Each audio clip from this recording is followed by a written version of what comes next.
I have to say, Congressman Raskin, Congressman Sarbanes, Senator Van Hollen, Senator Cardin, y'all have some of the best champions for affordable housing in the entire country right here in Maryland and right here in Montgomery County.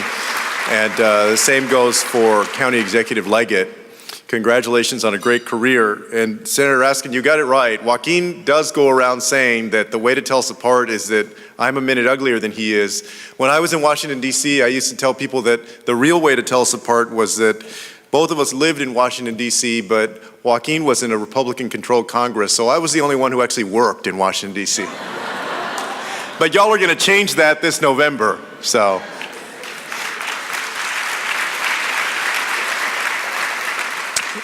Barbara, and to everybody who put on this conference, first of all, congratulations for another great conference, but more importantly, for the tremendous amount of work and advocacy that y'all do day in and day out in a time when that is especially needed.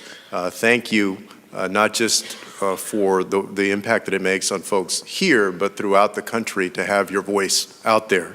I also just want to give a quick shout out to some of the folks that we have here from HUD. Where are the HUD folks? All right.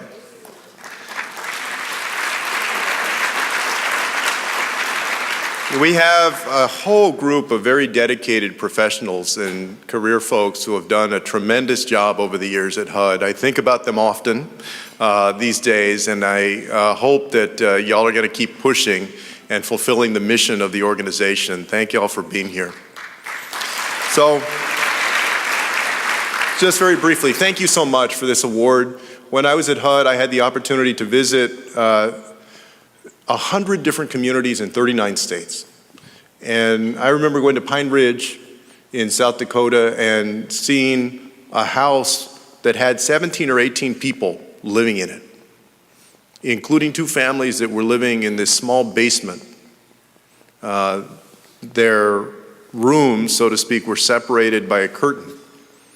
I remember meeting a gentleman in Philadelphia who said that he had only had this apartment that we visited for 12 days. He'd only been in there for 12 days, and that he had to remind himself to pick up his keys before he left because he had locked himself out several times already.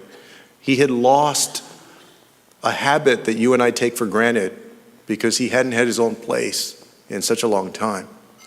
And I recall meeting a veteran who was formerly homeless at the site of renovation for units that were going to be made available to homeless veterans, who said that he was developing that project as his way of giving back and creating a second chance the way that he was able to get a second chance in life. Yeah, I used to call HUD the Department of Opportunity because I believe that what y'all do is an essential ingredient in making the American dream possible. The folks that I met along the way during those 2.5 years, I came to fully understand, as I'm sure you have in the course of your work, have the same dreams and the same aspirations, the same love of their country, the same love of family, the same hopes for the future. And they are every bit as deserving of opportunity in this country as anybody else.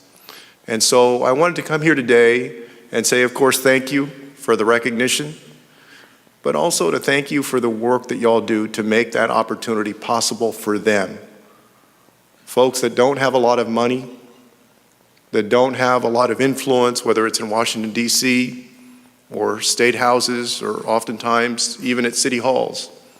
That means that it takes the heart and the passion and the dedication of people like y'all and the resources that you can get our local governments and nonprofits and the private sector to put forward to make sure that they can have that housing opportunity. And the thing is, I don't have to tell anybody in this room that we need your voice and your advocacy and your push more than we have in a very long time in this country, because we're going in the wrong direction.